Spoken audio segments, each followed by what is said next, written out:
بسم بسم الله الرحمن الرحيم. الحمد لله الذي أرسل رسوله بالهدى ودين الحق ليظهره على الدين كله ولو كره الكافرون. أشهد أن لا إله إلا الله وحده لا شريك له. أشهد أن محمدا عبده ورسوله صلوات الله وسلامه على هذا النبي الكريم وإمام المتقين وقائد الدعاة المجاهدين وعلى آله وأصحابه أجمعين. اللهم علمنا ما جهلنا وانفعنا بما علمتنا واجعلنا من المخلصين.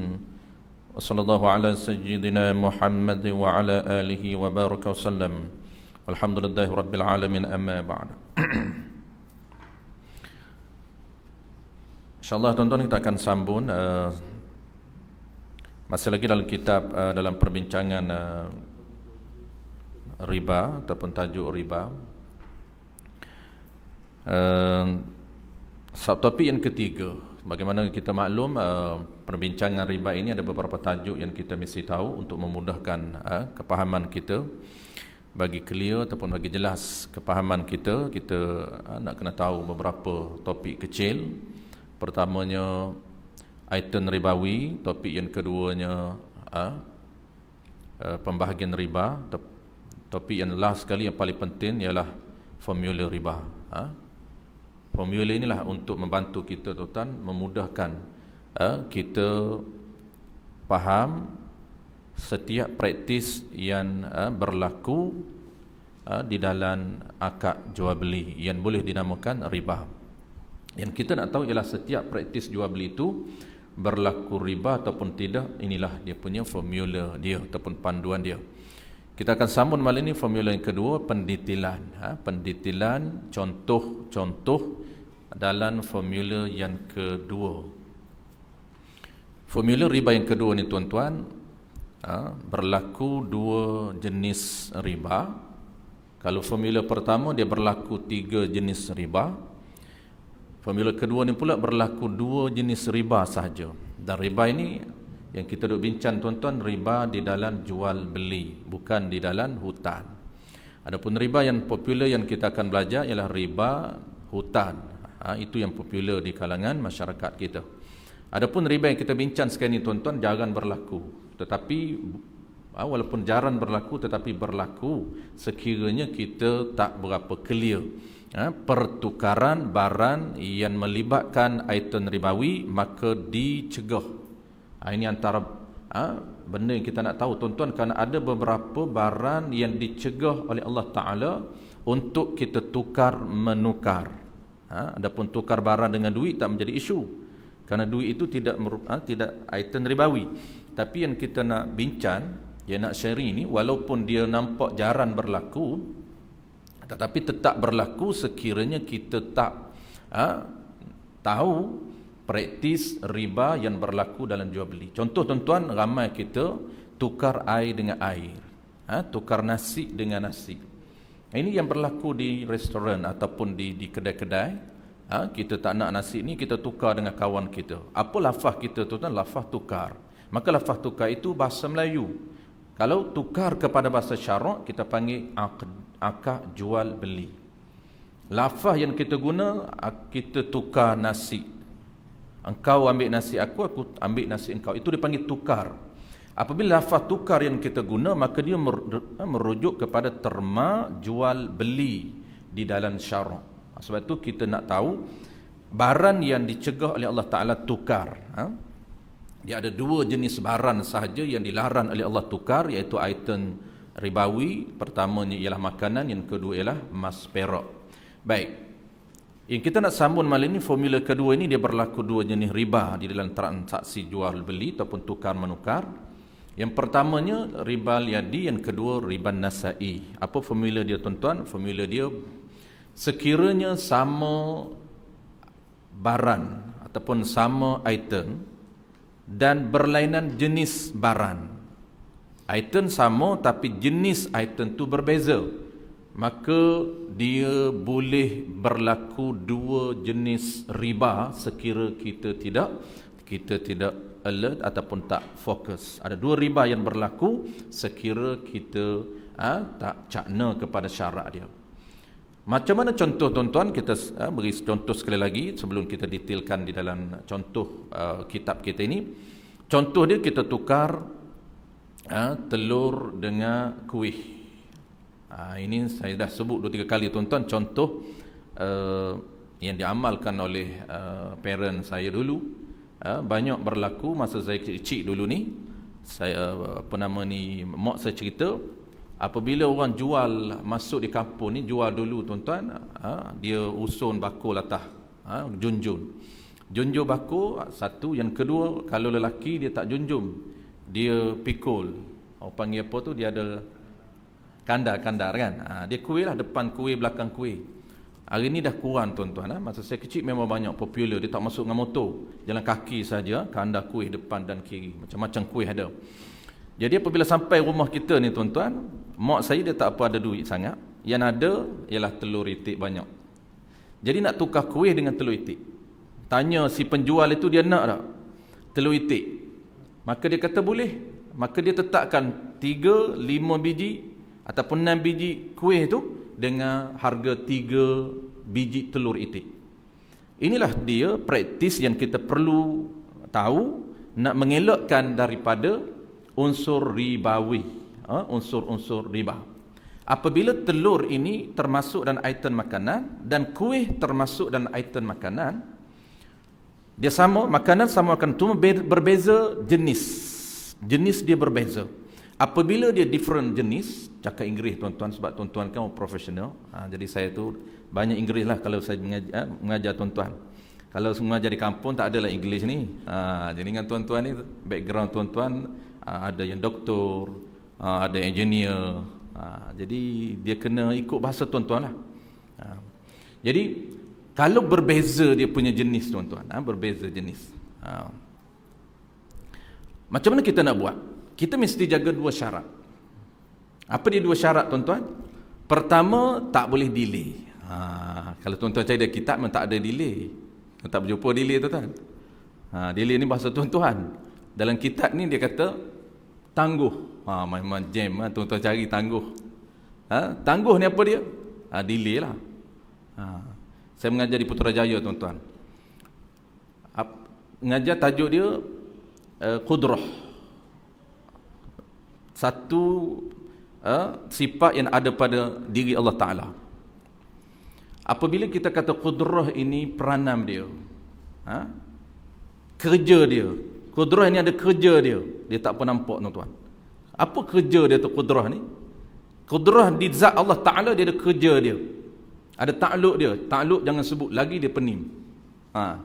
Apabila kita tukar kepada bahasa dia tuan-tuan, baru dia faham. Kita kata bahasa yang paling simple tuan-tuan faham ialah function. Kerja dia kata. Dia sifat itu dia ada function yang tersendiri. Dia ada bidang tugas dia. Setiap sifat Allah Ta'ala tuan-tuan, dia ada peranan dan fungsi yang tersendiri. Sebab tu bahasa sangat penting tuan-tuan. Yang kedua, kita akan masuk tuan-tuan, contoh yang kedua ataupun dia panggil formula yang kedua. Contoh dia telur dengan kuih. Apabila kita tukar telur dengan kuih, maka 2 benda yang kita nak jaga. Apa dia? Pertama, jangan delay. Mesti serah telur dan serah kuih dalam majlis akad. Ini pun penting tuan-tuan, majlis akad mesti penting. Tuan-tuan kena tahu apa dia majlis akad. Majlis akad jual beli, majlis akad hutan, majlis akad pinjam meminjam, majlis akad rahnun, majlis akad nikah, semua ada majlis. Majlis akad nikah sama dengan majlis akad jual beli, sama dengan majlis akad hutan dan pinjam meminjam, sama saja. Maka disyaratkan di dalam sistem jual beli untuk mengelakkan riba, kalau barang itu sama item tapi jenis berbeza, mesti segera, mesti cash, mesti segera, tidak dibenarkan untuk dia bertangguh ataupun melambatkan penyerahan di dalam majlis akad. Tidak boleh melambatkan, tidak boleh takhiril qabdi, tak boleh. Kalaulah takhir tuan-tuan, penjual hulur kuih, kita delay telur. Telur masih belum hulur. Kita kata sekejap saya kena pergi belakang rumah dulu. Sebab bela itik belakang rumah. Ambil telur di dalam reban tuan-tuan, dalam sangkar itik, baru bagi kepada penjual. Haram hukum dia. Kenapa? Kerana akad tersebut termasuk dalam ribal yadi. Ini yang Nabi sebut, illa yabi'adz zahaba bil-zahabi walal wariqa bil-wariqi walal burra bil-burri walal sya'ira bil-sya'iri walal tamra bil-tamri walal milha bil-milhi illa. Ini syarat yang Nabi sebut di belakang. Nabi sebut syarat 3 di belakang dan 2 di belakang. Formula kita ambil tuan-tuan diadaptasi daripada hadis Nabi masyhur ini. Lahir 2 formula berdasarkan 3 yang Nabi sebut di hadapan, 2 di belakang. Nabi kata jangan kamu jual emas dengan emas, maknanya sama. Perak dengan perak, sama item. Gandum dengan gandum. Maka di sini tuan-tuan, makanan kita, telur kita, dia berada di bawah gandum. Memang Nabi tak sebut jangan tukar telur dengan kuih, telur dengan telur. Nabi sebut gandum dengan gandum, jangan tukar. La yabi'a. Yang pertama emas, last sekali bur bil burri, gandum dengan gandum. Wala sya'ir bil sya'ir, barley dengan barley. Barley itu spesies bijirin. Nabi dah sebut, dah kelaskan. Nabi sebut kelas yang besar, Nabi tak sebut yang detail. Kalau bur itu tuan-tuan, syair itu kelas bijirin. Nabi tak sebut apa nama ini, kacan putih. Kacan tuan-tuan, kacan. Nabi tak sebut. Kenapa? Nabi dah sebut barley. Berada di dalam spesies barley. Kacan hijau tak boleh ditukar dengan kacan hijau. Tak boleh tukar. Kerana Nabi sebut walal burra bil burri walal sya'ira bil sya'ir. Jangan kamu tukar barley dengan barley. Walat tamra bit tamri, dan spesies buah-buahan berada di tamar. Nabi tak sebut anggur, Nabi tak sebut buah apple, Nabi tak sebut buah-buah lain. Kenapa? Kerana Nabi ambil satu contoh sahaja. Ini ringkas perkataan Nabi. Dia mengandungi kesemua buah-buahan berada dalam kelas tamar. Last sekali ialah walal milha bil milhi. Jangan kamu tukar garam dengan garam. Garam ini tuan-tuan refer kepada apa? Kepada makanan jenis herba. Ubat-ubatan ini dan herba ini, rempah ratus ini, dia berada di dalam kelas Nabi sebutlah sekali, iaitu garam. Jangan kamu tukar garam dengan garam, tidak dibenarkan. Melainkan kalau kamu nak tukar, kata Nabi, formula pertama, kalau sama item, sama jenis, illa 3 syarat. Sawa'an bisawain, mesti sama timbangan dan sama sukatan. Ainan bi'ainin, mesti cash. Yadan biadin, dan mesti hulur melhulur di dalam majlis akad, supaya tidak berlaku ribal yadi. Tak boleh delay, mesti serah menyerah dalam majlis akad. Dan formula kedua tuan-tuan, Nabi sebut di belakang hadis ini, fa idza hadhil asnaf, apabila berlainan jenis, Nabi kata, maka dibenarkan untuk kita fabi'u kaifa syi'tum, sekiranya item berlainan, jenis pun berlainan, maka tidak termasuk dalam mana-mana riba. Tetapi kalau item sama, jenis berbeza, maka jaga 2 syarat saja, jangan delay dan mesti cash. Maka telur dengan kuih tadi tuan-tuan mesti hulur dalam majlis akad, dan jangan berhutang. Tidak dibenarkan berhutang kalau ada unsur riba. Baik, settle tuan. Kita terus kepada contoh-contoh lain. Ya. Kalau benda asal, apa dia tu? Benda asal ada berubah bentuk. Okey. Asal mak jadi dinar. Ya. Okey. Kalau benda itu bertukar, ini kita nak bagi contoh malam ni. Contoh malam ni tuan-tuan, yang Abang Haji tanya tadi, apa soalan yang praktikal, kerana kita nak bincang malam ni. Daripada makanan dia bertukar, daripada gandum bertukar kepada kuih. Bertukar kepada kuih. Maka kita nak kelaskan dia dalam mana? tetap di dalam makanan. Tapi ingat, makanan kita kena kelas jenis dia, jenis asal dia. Macam mana contoh asal tuan-tuan? Makanan ini, gandum, kelas dia makanan. Apabila ditukar kepada kuih, maka kuih mesti ikut asal dia, ikut gandum. Kuih tuan-tuan ikut gandum. Contoh yang kedua, yang ada dalam kitab kita. Cuka. Tuan-tuan, cuka banyak. Cuka ini ikut kelas dia. Apa kelas dia? Kalau cuka dibuat daripada kurma, maka ikut kelas, ikut jenis dia buah kurma. Kalau cuka itu daripada cuka apa tuan-tuan? Cuka buah apa?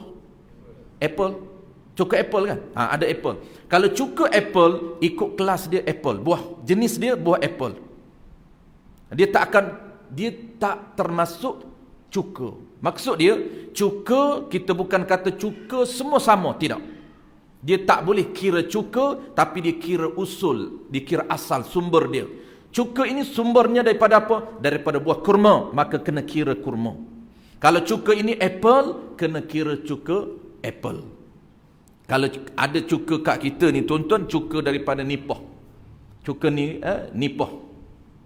Niga, dia ada niga kan? Niga nipah. Kalau di Kelantan tua, di belah utara dia panggil niga, kan? Niga, dan dia ada cuka niga tu. Maka itu dikira asal dia.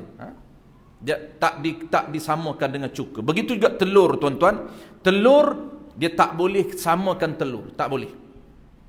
Karena telur ini, ya sama telur tapi asal dia beza. Ini telur ayam, ini telur itik. Itik dengan ayam jenis berbeza. Maka dia kena kembali kepada asal dia, sumber asal dia, telur ayam. Boleh dia kena tukar telur dengan telur? Boleh, tapi tengok. Telur itik dengan telur ayam, dia kira seolah-olah kita tukar ayam dan itik. Satu item, dua jenis, mesti jaga dua syarat. Jangan delay dan cash. Tak sama pun tak apa. Kan kalau sama item, sama jenis, tiga benda kena jaga. Mesti sama. Kenapa mesti sama? Kerana boleh berlaku ribal fadli, riba yang tak sama sukatan. Telur itik 10 biji, telur ayam 9 biji. Boleh tukar ataupun tidak? Boleh. Tapi pastikan cash dan pastikan tak delay. Serah telur ayam, kita serah telur itik. Ini biasa berlaku tuan-tuan kalau dulunya. Di kampung-kampung sangat praktikal ini. Telur tukar telur itik, telur ayam. Kerana dia banyak, dia bela ayam banyak, kita bela itik banyak. Keperluan kita takkan makan telur itik hari-hari. Kita pun tak nak rasa telur ayam. Maka macam mana kita tukar? Boleh ke tidak tukar? Boleh. Tetapi ingat, tak perlu sama. Hanya dua perlu jaga. Delay, jangan delay. Dan yang keduanya, mesti cash. Maksud cash itu, jangan nyatakan, oh, aku hutamlah sekejap. Petang ni baru aku serahkan telur ayam. Kita ambil telur itik dia dulu. Petang ini, aku akan serahkan telur ayam. Maka riban nasai haram. Sama dengan riba hutan. Samalah konsep dia, tidak ada beza konsep dan hukum dengan riba hutan. Kita berhutang 10K, bayar 12K, riba haram termasuk riba hutan. Begitu juga kalau kita tukar telur ayam dengan telur itik, ketangguh. Kenapa kita tangguh? Bukan tangguh dengan sebab delay. Kalau tadi ya delay perbuatan, itu riba juga, riba liadi. Tapi tangguh lambat serah dan kita nyatakan di dalam akad itu, aku hutan bayar petani. Petani aku serah telur ayam, maka riba nasai. Itu beza dengan riba liadi. Kalau riba liadi, kita delay lambat serah perbuatan. Dari segi perkataan kita tak cakap hutan pun. Dia kata inilah telur itik, aku tukar dengan telur ayam 9 biji. Telur itik aku 10 biji, aku tukar dengan telur ayam engkau 9 biji. Dia tak kata pun cash. Dia tak kata pun hutan. Apabila tak sebut hutan di belakang tuan-tuan, dia auto jadi cash. Kenapa? Beza hutan dengan cash tuan-tuan dibezakan di lafaz. Bukan beza pada praktikal ataupun praktis, tidak. Ini penting. Kita dah ulang banyak kali. Di mana perbezaan cash dengan hutan? Cash dengan hutan tuan-tuan, beza bukan pada praktikal, bukan pada perbuatan kita lambat ataupun cepat, bukan, tetapi pada lafaz. Kalau dalam kitab besar dia sebut apa tuan-tuan? Dia sebut cash ini ataupun hutan ini ciri kepada ijab qabul. Apabila dalam ijab qabul kita nyatakan saya hutan, walaupun 20 minit baru dia bayar, dia bayar terus, tak perlu hutan lama, tetap dipanggil hutan. Kenapa? Kerana dia menyatakan di dalam lafaz itu hutan. 20 minit terus dia bayar, cepat hutan, sekejap aja dia bayar, hutan. Tetapi kalau dia tak nyata dalam majlis akad, tak nyata apa, auto jadi cash. Walaupun sehari baru dia bayar. Kenapa dia bayar sehari? Tak wajib bayar segera. Ya, tak wajib bayar segera. Bila wajib bayar? Apabila diminta oleh penjual. Penjual kata, bila nak bayar ni, kan cash ni, bila nak bayar? Ketika tu wajib bayar. Dia panggil kewajipan kita untuk membayar. Wajib lama, segera ke delay? Kalau dia minta, segera, wajib segera. Kalau dia tak minta, tak perlu kita segera. Contoh kita dah ajak ijab qabul, cuma duit belum bayar. Dia kata ni saya serah barang beras ni 10 kilo dengan harga RM30. Kita pun ambil beras, dia senyap, tak minta duit lagi. Berpisah pun tak minta duit lagi. Kita pun balik rumah letak beras, ambil duit. Kebetulan duit dalam poket tak ada. Balik surau, lupa nak bawa dompet. Tapi nak ambil terus beras di kedai roncik. Owner ini, penjual ini dia tak minta lagi duit. Cash ke tidak? Ya, cash. Ini beza cash dengan hutan. Kita tak nyata hutan. Kalau nyata hutan dipanggil hutan. Tapi kalau tak nyata hutan, dia auto cash.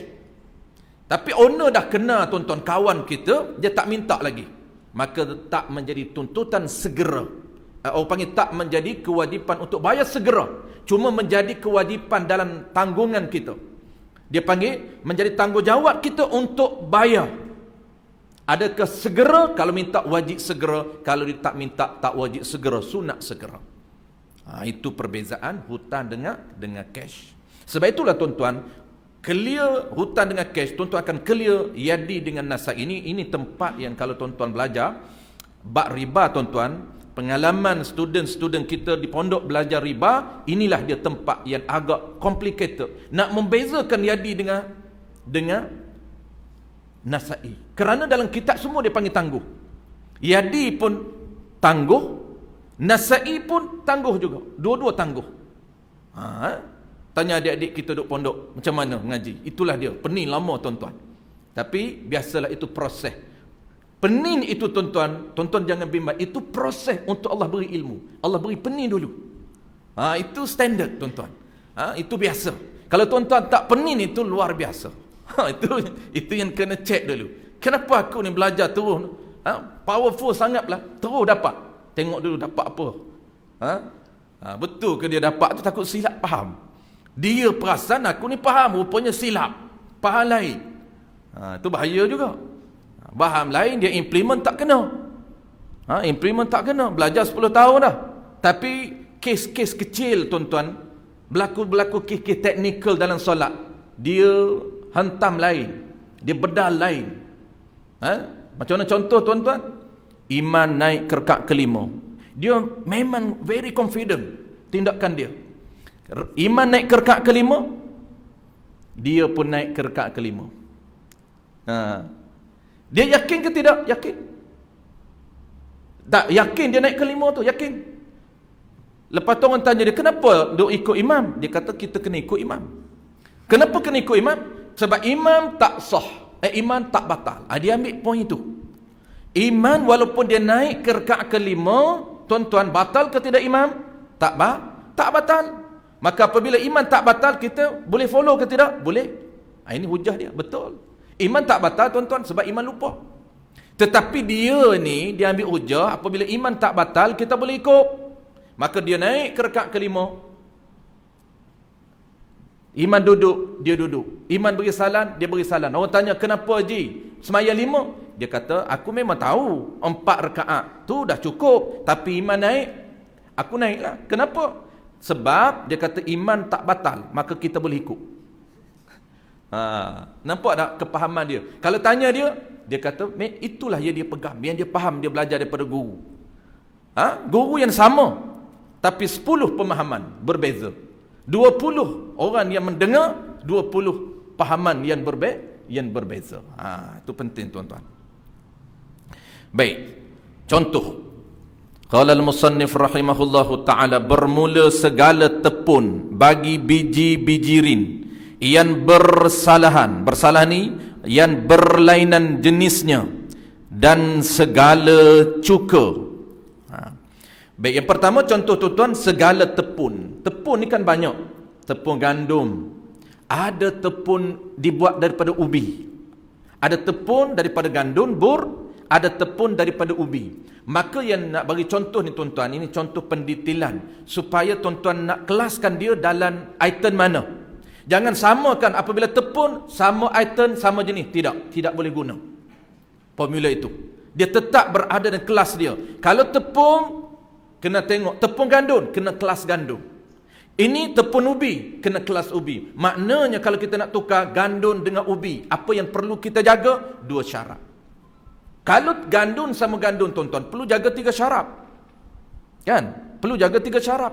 Tetapi kalau tepung ini, tepung gandum dan tepung ubi, tak perlu jaga 3 syarat, perlu jaga 2 syarat sahaja. Kenapa? Kerana walaupun sama-sama tepung, jenis berbeza. Ini tempat yang perlu kita fokus tuan-tuan. Kenapa? Kerana ada orang yang dia menggunakan pahaman dia kata tepung sama. Kita kira tempur sama. Kan debu sama debu. Dia tak kira asal, tak kira. Kalau cuka, dia kira sama cuka. Tak boleh tukar, dia kata, kerana berlaku ribal fadli. Ya, tak boleh tukar. Tapi, kalau kena cara, syarat dia boleh tukar. Kenapa? Kerana cuka dengan cuka ini, tengok asal dia. Kalau cuka anggur, cuka apple, kita boleh tukar, jaga 2 syarat. Baik, dan yang kedua contoh. Dan cuka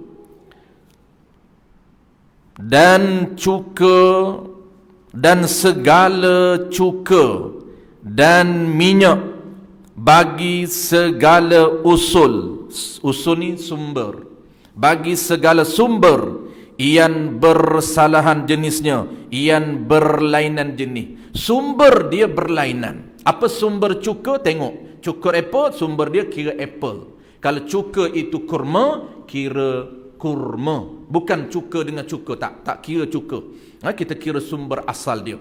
Maka kalau cuka itu tuan-tuan, boleh kawan kita beli cuka apple, kita ada cuka kurma, boleh tak nak tukar? Kita tak minum cuka apple, kawan kita minum cuka apple. Maka kawan kita nak bukan nak hadiah itu alternatif tuan-tuan.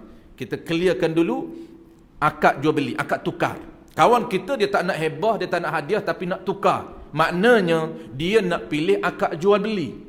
Tukar itu tuan-tuan, terma bahasa kita merujuk kepada jual beli. Dia tak nak sebut bahasa syarak. Dia tak nak kata aku jual lah cuka aku dengan cuka nipah engkau. Aku jual lah cuka aku ni sebotol dengan harga dia cuka anggur yang ada pada engkau. Dia tak nak sebut jual. Dia nak sebut tukar. Orang dulu kan dia sebut tukar tuan-tuan. Dia tak faham. Dia tukar itu maksud dia jual beli. Sampai kepada kita hari ini dah jadi ekor. Itulah ilmu syariat, dia seperti ekor biawak kata para ulama. Mulanya besar. Makin lama makin kecil, lah sekali hujung ekor. Itulah akhir zaman ilmu syariat yang tinggal ekor saja. Kalau dulu zaman kegemilangan Islam, hebat ilmu Islamnya.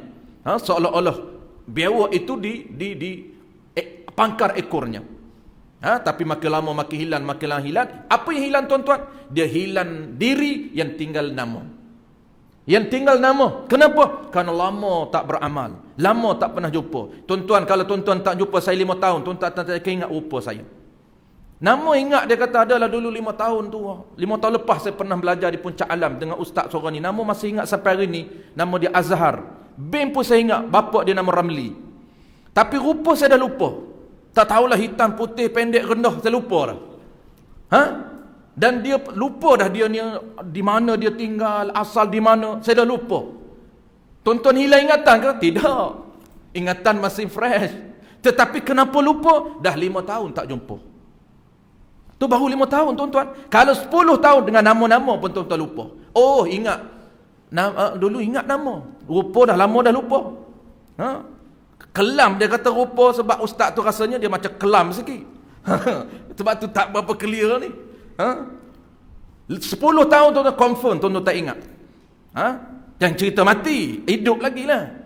Jangan cerita 10 tahun pasal apa tak ingat, pasal mati. Bukan, memang mati tak ingat dah. Tuan-tuan duk hidup lagi, saya hidup lagi. 10 tahun akan datang, dah lupa muka, nama pun lupa.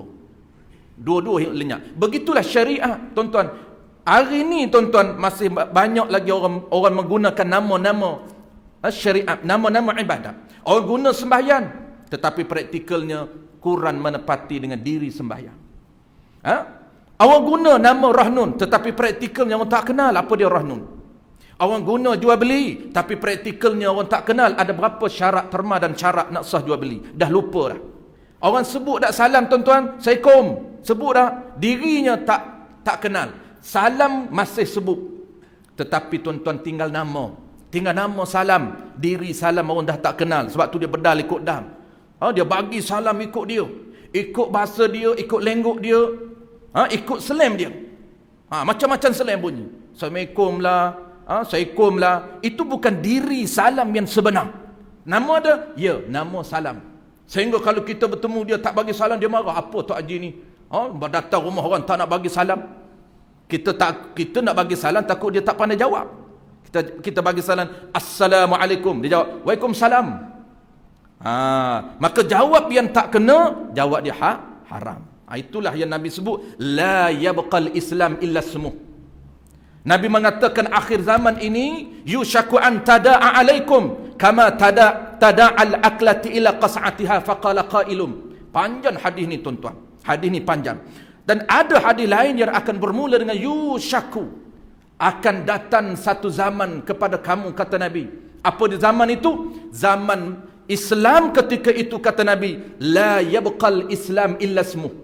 Tidak akan tinggal amalan Islam ketika itu, hanyalah tinggal nama. Bukan nama Islam, bukan nama orang tu, tidak. Bukan nama dia ni nama Azhar, dia ni nama Afandi, dia ni nama Zaqiyun. Bukan. Nama merujuk kepada nama amalan. Solat ada, puasa masih ada, zakat masih ada, salam masih ada, apa lagi? Rahnun masih ada, pinjam peminjam masih ada. Tapi tuan-tuan, tetapi ingat Nabi kata la yabqal Islam, tidak tinggal amalan Islam itu, melainkan yang tinggal adalah ismuh, namanya sahaja. Orang pakak cakap nama Islam, semangat masih lagi ada. Semangat Islam penuh berkabar-kabar untuk menegakkan syariat Islam. Marilah sama-sama kita gemblengkan tenaga, kita bulatkan tekad untuk martabatkan Islam. InsyaAllah semangat tu ada. Tukar tu imam. Takbir, Allahu Akbar. Semangat masih ada tuan-tuan. Tetapi perasan tak kita di kalangan, di kala kita mengatakan apa dia? Islam, sedangkan kita sebenarnya bercerita hanyalah pada nama. Dirinya kita dah tak berapa clear. Diri syariat tak berapa clear. Ni kita sedang bincang diri tuan-tuan. Kita bukan sedang bincang nama. Nama jual beli tuan-tuan dah faham lama dah. Kita sedang membincang diri dan juzub syariat. Inilah dia nama talaqi ataupun belajar. Contoh yang kedua. Ada 5 minit ni tuan-tuan. Jangan bimbang. Ceramah sekejap je. Tu tak nak ceramah. Kalau ceramah dia habis masa lah. Jadi tak dan cerita diri, hanya cerita nama. Ada cerita nama. Kita tinggalkan ceramah. Tuan-tuan dah pakar ceramah. Yang kedua, contoh yang kedua tuan-tuan, minyak. Minyak ni tuan-tuan, kita nak tukar minyak.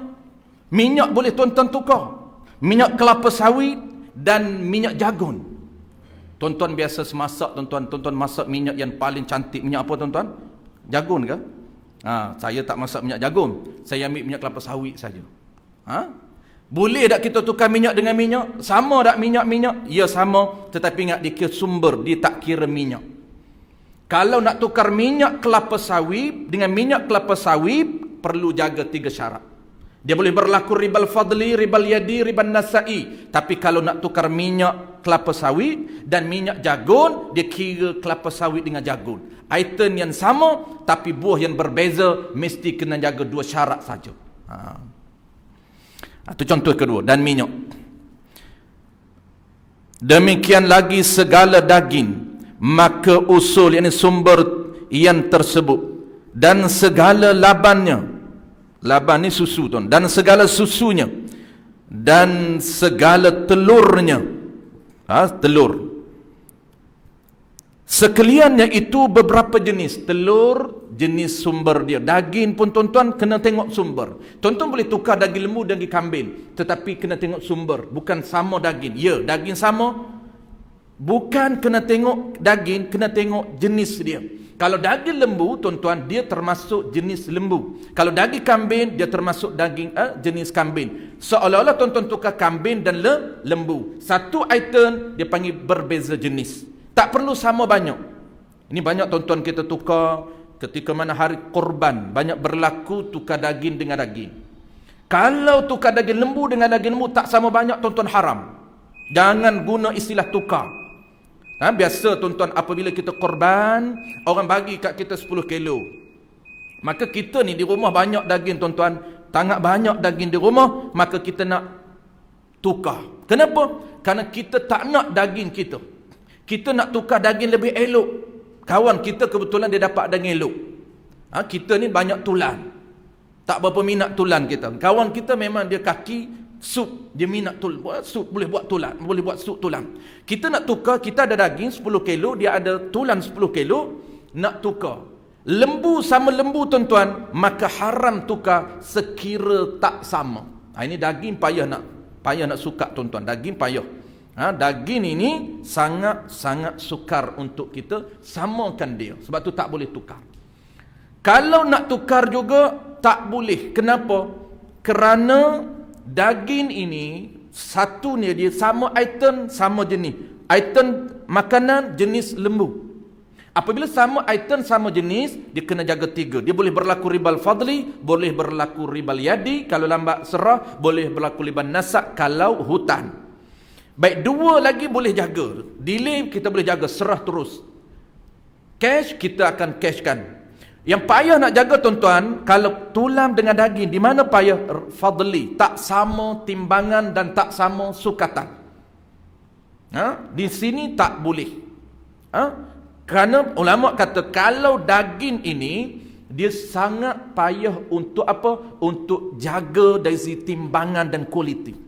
Kerana sama 10 kilo, kualiti tak sama tuan-tuan. Daging dia elok, daging kita kurang. Islam mencegah, menjaga daripada unsur-unsur ketidaksamarataan. Ini sangat-sangat rigid Islam. Maka tak boleh tukar. Jangan kita kata, kita tukarlah. Engkau tulang banyak, aku daging. Aku nak tulang, kau nak daging. Kita tukar. Jangan guna tukar, kerana tukar itu jual beli. Alternatifnya kita guna alternatif apa dia tuan-tuan? Pertama boleh guna hebah, yang kedua boleh guna hadiah, yang ketiga boleh guna sedekah. Guna 3 akad ini. Tak payah guna tukar. Tak payah tukar Tuan Haji. Haji saya sedekah kepada Haji. Daging saya 10 kilo kepada Haji. Dan minta Haji ni sedekah pada saya balik. Kita ajar. Nanti dia tak sedekah pada kita. Free je kita beri kat dia. Dapatlah pahala. Kita nak daging dia tu. Haji jangan lupa Haji. Haji sedekah kat saya tulang tu.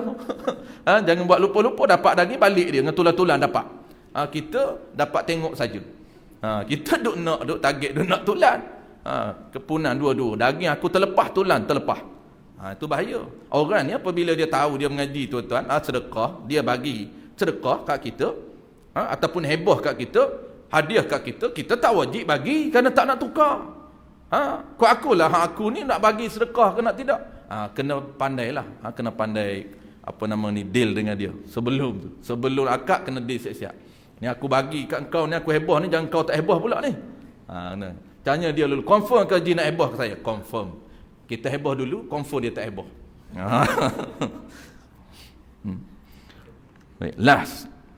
Berapa kali lah dah ni? 3 kali baru. Dia lah ketiga je. 3 confirm jadi lah. 20 minit. InsyaAllah tuan-tuan. Saya tak boleh ambil masa lama. Tuan-tuan jangan bimbang. Nak balik jauh lagi. Sejam lebih lagi. Ni sebab ni awal ni. Kalau lewat pukul 9 lebih, memang tak ni. Mengantuk. Ada pernah sekali tuan-tuan, sejam lebih nak balik kan. Dia mengantuk, penuh sampai pagi, full program, penuh, tak ada rehat. Mengantuk kena parking tepi, tidur 15 minit. Walah bukan jauh pun, sejam 5 minit je nak sampai rumah saya. Kalau malam tu jalan milik kita kan, dia tak ada jam kan, 1 jam 5 minit sampai dah. Memang pukul 10 malam tak ada apa dah weekend ni. Tapi mengantuk punya pasal ni, tapi jaranglah orang muda takkan mengantuk kot. Jaga-jaga lah cerita ni. Itu orang kata pelik lah, dia kata muda-muda mengantuk. Dan last sekali tu, kita berhenti perenggan di bawah tu. Maka diberikan sekaliannya hukum usul. Ini conclusion dia. Last sekali tuan-tuan, apa dia nak sebut? Dia dah sebut semua tadi, telur, daging, cuka. Ini gaya bahasa yang perlu kita faham lah. Daging, cuka, semua dia sebut atas tadi. Maka fa'utafri, maka ni keputusan, maka diberikan sekalian. Tu tinggal atas tu, ambil atas tu. Dan telurnya sekaliannya itu beberapa jenis, kerana sekaliannya furu' daripada usul yang bersalahan, yang berbeza-beza. Maka ni conclusion dia. Maka diberikan sekaliannya hukum usulnya. Cuka kira usul sumber dia, tengok. Telur kira sumber dia, daging kira sumber dia. Dia tak kira sama daging. Maka hukum dia harus dijual pada sekaliannya dengan berlebih kurang. Tak perlu jaga tuan-tuan. Telur itik, telur ayam tak perlu samakan, boleh, kerana dia berbeza jenis. Dan disyaratkan padanya tunai dan berterimaan. Dua sahaja yang kita perlu jaga. Pertamanya jangan delay, yang keduanya cash. Dan disyaratkan padanya tunai, cash dan berterimaan. Yang ini berterimaan ni mesti serah menyerah, jangan delay dalam majlis akad. Seperti dijual tepung gandum dengan tepung syair, tepung barley tuan-tuan, boleh. Dan cuka tamar dengan cuka inab, boleh. Cuka tamar ditukar dengan cuka anggur, boleh. Dan berlebih kurang, tak perlu sama anggur dengan tamar. Cuka tamar tak perlu disukar, samakan tak perlu, kerana dia berbeza item, berbeza jenis. Dan daging lembu dengan daging kibas, daging lembu dan daging kibas tak perlu sama, boleh ditukar. Pastikan jangan delay dan cash. Dan laban, yakni susu lembu dengan laban kibas. Susu lembu dengan susu kibas boleh ditukar. Samalah tuan-tuan kalau ke Mekah susu unta. Kibas dengan unta boleh tukar. Dan telur ayam dengan telur angsa boleh tukar. Telur angsa yang besar tuan-tuan. Hari ni dah kita tak bela dah angsa tuan-tuan, tak tahulah besar mana telur angsa. Besar penumbuk. Besar lagi telur daripada penumbuk kita. Dengan berlebih kurang. Dan tiap-tiap dua cuka yang tiada air padanya. Wallahu a'lam. Kena berhenti di tengah-tengah perjalanan. Full stop dia jauh lagi. Nak RNR jauh, kita berhenti di pertengahan jalan. Ini dia tak bertempat, dia ni tuan-tuan, tak tempat, bukan tempat perhentian. Kalau belajar kitab lama tuan-tuan, dia tak boleh berhenti pertengah jalan, bahaya. Kenapa bahaya? Datang bulan depan ke recall balik. Tiba-tiba sambung ni memang confirm tuan-tuan tak faham. Tak apalah, minggu depan ataupun bulan depan kita akan ulang sedikit. Ini nak masuk isu baru tuan-tuan. Wallahu a'lam. Ya. Ya.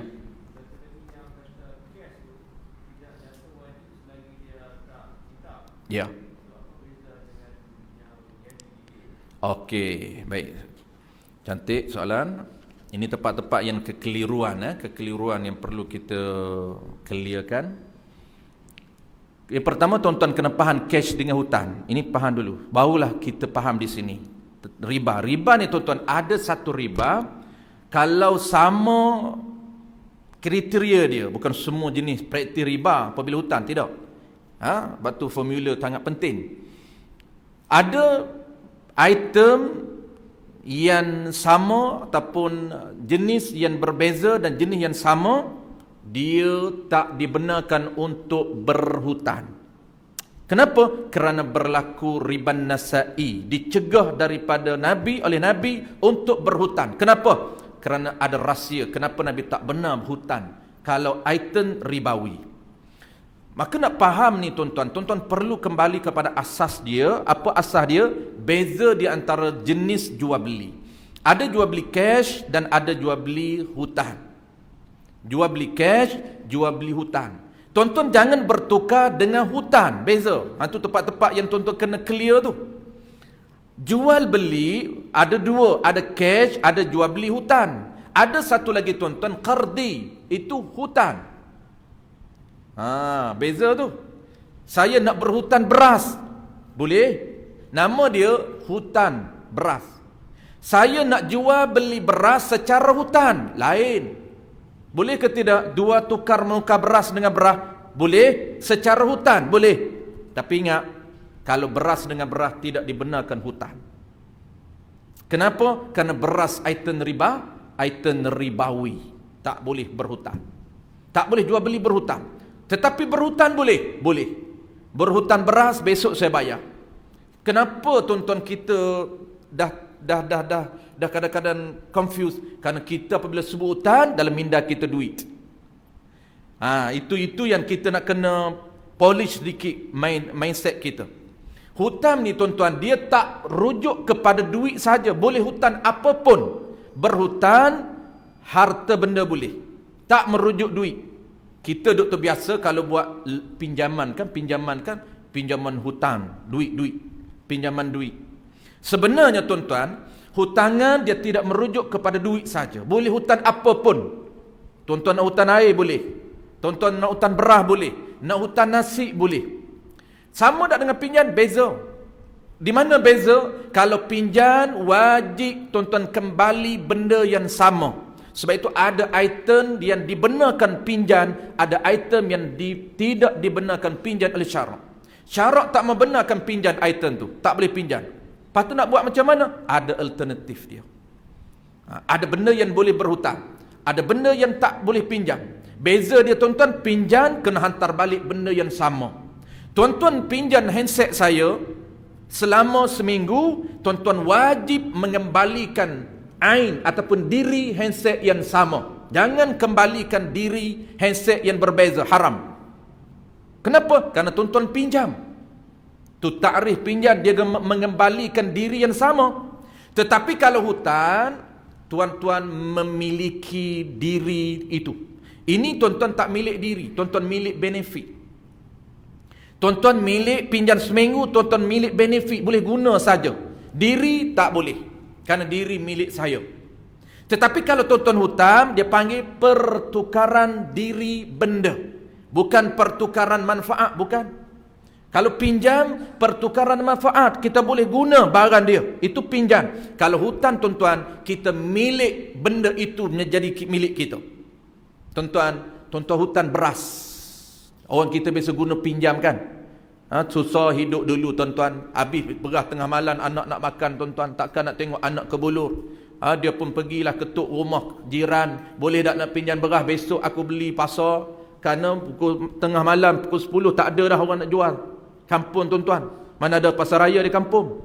Mana ada 7-Eleven di kampung? Tak ada. Kampung ni jiran adalah bantu tuan-tuan. Maka ketuk pintu tuan rumah. Jiran kita, boleh tak nak pinjam beras? Nak berapa? Marilah sekilo pun tak apa. Anak lapar ni, beras tak ada. Pinjam. Sebenarnya tuan-tuan, beras tidak boleh dipinjam. Kenapa? Kalau pinjam beras, balik tengok saja, jangan guna, haram guna. Kena kembalikan beras yang sama. Dia nak makan, bukan nak balik tengok bawa pameran.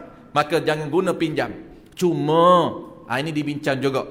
Kalau bahasa itu sudah jadi uruf, pinjam merujuk hutang, boleh guna.